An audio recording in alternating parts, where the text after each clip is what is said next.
മക്കളെ നമസ്കാരം, ആതിര മിസ് ആണ് കേട്ടോ. എടാ നമ്മൾ LSS എക്സാം ഇതാ ഇങ്ങ് അടുക്കാറായി. അപ്പോൾ ഇന്ന് ഡിസ്കസ് ചെയ്യുന്നത് എന്താണ്? അതെ, എന്നും ചെയ്യുന്ന പോലെ നമ്മൾ കുറച്ച് വെറൈറ്റി ക്വസ്റ്റ്യൻസ് ആയിട്ടാണ് വന്നിരിക്കുന്നത്. അപ്പോൾ നിങ്ങൾ പഠിക്കാൻ റെഡിയാണോ? അതിനു മുന്നേ മിസ്സിന് ഒരു കാര്യം പറയാനുണ്ട്. നമ്മുടെ യൂട്യൂബ് ചാനൽ ഇതുവരെയായിട്ട് സബ്സ്ക്രൈബ് ചെയ്യാത്തവരാണെങ്കിൽ വേഗം സബ്സ്ക്രൈബ് ചെയ്തോളൂ. ഇതേപോലത്തെ വീഡിയോസും കാര്യങ്ങളൊക്കെ നിങ്ങൾക്ക് നോട്ടിഫിക്കേഷൻസ് ആയിട്ട് വരും കേട്ടോ. പിന്നെ നിങ്ങൾക്ക് വീഡിയോ ഇഷ്ടപ്പെട്ട് കഴിഞ്ഞാൽ ലൈക്ക് ചെയ്യുക, അതേപോലെ നിങ്ങളുടെ ഫ്രണ്ട്സിലേക്കൊക്കെ ഷെയർ ചെയ്യുക. അവരും കൂടെ അറിയട്ടെ മിസ്സിൻ്റെ ക്ലാസ് ഇവിടെ നടക്കുന്നുണ്ടുള്ള കാര്യം. ഓക്കെ, പിന്നെ ഡെയിലി ഇപ്പോൾ എക്സാമും കാര്യങ്ങളൊക്കെ ആയതുകൊണ്ട് ലൈവ് നടന്നുകൊണ്ടിരിക്കുകയാണ് അല്ലേ, ഒരുപാട് ലൈവും കാര്യങ്ങളൊക്കെ നടന്നുകൊണ്ടിരിക്കുകയാണ്. നിങ്ങൾ ജോയിൻ ചെയ്യുക. നിങ്ങൾക്ക് വേണ്ടിയിട്ട് കഷ്ടപ്പെട്ടാണ് ഇവിടുത്തെ ഓരോ ടീച്ചേഴ്സും കാര്യങ്ങളൊക്കെ എടുക്കുന്നതല്ലേ, ക്ലാസ്സസ് എടുക്കുന്നത്. അപ്പോൾ നിങ്ങൾ മാക്സിമം ക്ലാസ്സസ് യൂസ് ചെയ്യുക, എല്ലാ കാര്യങ്ങളും മനസ്സിലാക്കുക. ഡൗട്ടും കാര്യങ്ങളൊക്കെ ഉണ്ടെങ്കിൽ നിങ്ങൾ ടീച്ചേഴ്സിനോട് ചോദിക്കുക. അതിപ്പോൾ ഒരു കുഞ്ഞു ഡൗട്ട് ആണെങ്കിലും അതിന് ആൻസർ തരുന്നതിന് ആ ഒരു ടീച്ചർമാർക്കും ഇവിടെ ഒരു ബുദ്ധിമുട്ടുമില്ല. അപ്പോൾ എന്താ ചെയ്യേണ്ടത് ക്ലാസ്സസ് കാണുക. പിന്നെ നമ്മുടെ കമ്മ്യൂണിറ്റി ഗ്രൂപ്പിൽ ജോയിൻ ചെയ്യാൻ ആരും മറക്കരുത് കേട്ടോ. അപ്പോൾ നമുക്ക് അധികം ലേറ്റ് ആക്കാതെ നമ്മുടെ വീഡിയോസിലേക്ക് കടക്കാം. ഓട്ടൻതുള്ളലിന്റെ ഉപജ്ഞാതാവ് ആരാണ്? ഓട്ടൻതുള്ളലിന്റെ ഉപജ്ഞാതാവ് ആരായിരിക്കും? ആരാണ്?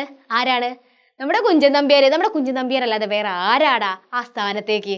ആരുമില്ല അല്ലേ. സാമൂഹ്യ തിന്മകളെ പരിഹസിച്ചുകൊണ്ട് നർമ്മം കലർത്തിയും ചുറ്റപ്പെടുത്തിയ കലാരൂപം ഏതായിരിക്കും? അത് ഓട്ടൻതുള്ളൽ.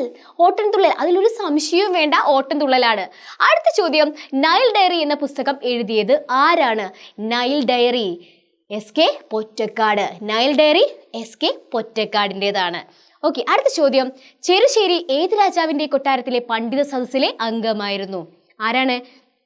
ചെറുശ്ശേരിയാണ് ചോദിക്കുന്നത്. ചെറുശ്ശേരി ഏത് രാജാവിന്റെ കൊട്ടാരത്തിലെ പണ്ഡിത സദസ്സിലെ അംഗമായിരുന്നു? കോലത്തുനാട്ടിലെ ഉദയവർമ്മ രാജാവിന്റെ അല്ലേ. പിന്നെയോ, ഗതകാലം എന്ന പദത്തിന്റെ അർത്ഥം എന്ത്? എന്താണ്? യെസ്, കഴിഞ്ഞ കാലം. കഴിഞ്ഞു പോയ കാലം കാറ്റിനക്കരെ, കൊഴിഞ്ഞു പോയ കാലം കടലിനക്കരെ. വരി തെറ്റിയാലും മിസ് പാടുന്നത് നോക്കണ്ട കേട്ടോ, നിങ്ങൾക്ക് വേണ്ടിയിട്ടല്ലടാ പാടിത്തരുന്നത്. ഓക്കെ, അതൊക്കെ പോട്ടെ. അടുത്ത ചോദ്യം, കുറ്റിപ്പെൻസിൽ എന്ന പുസ്തകം എഴുതിയത് ആരാണ്? എന്നാണ് നമ്മുടെ ചോദ്യം. ആരാണ്? നമ്മുടെ കുഞ്ഞുണ്ണി മാഷാണ്. കേട്ടോ. അടുത്ത ചോദ്യം, ONV കുറുപ്പിന്റെ മുഴുവൻ പേര് എന്ത്? എന്താണ്? നിങ്ങൾക്ക് ആർക്കെങ്കിലും അറിയോ? യെസ്, ഒറ്റപ്ലാക്കൽ നീലകണ്ഠൻ വേലുക്കുറുപ്പ്. വലിയ പേരാണ് അല്ലേ. ഒറ്റപ്ലാക്കൽ നീലകണ്ഠൻ വേലുക്കുറുപ്പ് എന്നാണ് നമ്മുടെ ONV കുറുപ്പിന്റെ പൂർണ്ണനാമം. അടുത്ത ചോദ്യത്തിലേക്ക് പോകാം. ഏഷ്യയുടെ പ്രകാശം എന്നറിയപ്പെടുന്നത് ആരാണ്? പ്രകാശം. ഏഷ്യയുടെ പ്രകാശം എന്നറിയപ്പെടുന്നത് ആരാണ്? ശ്രീ ബുദ്ധനാണ് കേട്ടോ. അടുത്തത്, ഒരാളുടെ ജീവിതകഥ മറ്റൊരാൾ എഴുതുന്നതാണ് ഡാഷ്. അത് എന്തായിരിക്കും? ഒരാളുടെ ജീവിതകഥ മറ്റൊരാൾ എഴുതുന്നതാണ് ഡാഷ്. അത് എന്താണെന്നാണ് ചോദിക്കുന്നത്. ജീവചരിത്രം. നമ്മൾ മറ്റുള്ള ഒരാളുടെ കഥ നമ്മൾ അവരെ കാര്യങ്ങൾ പഠിച്ചറിഞ്ഞ് നമ്മൾ എഴുതുന്നതിനെയാണ് ജീവചരിത്രം എന്ന് പറയുന്നത്. നമ്മൾ ഒരുപാട് ജീവചരിത്ര കുറിപ്പൊക്കെ പഠിക്കുന്നില്ലടാ. ഊണ് തൊട്ട് ഉറക്കം വരെ എന്ന കൃതിയുടെ കർത്താവ് ആരാണ്?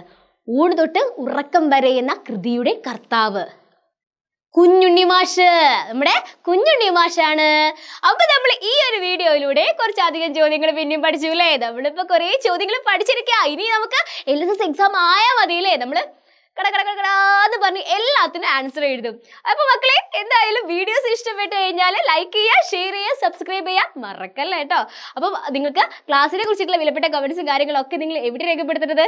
താഴെ കമന്റ് ബോക്സിൽ രേഖപ്പെടുത്താം. അടുത്ത ദിവസം അടുത്ത വീഡിയോ ആയിട്ട് വരുന്നതായിരിക്കും. അതുവരേക്കും ബൈ.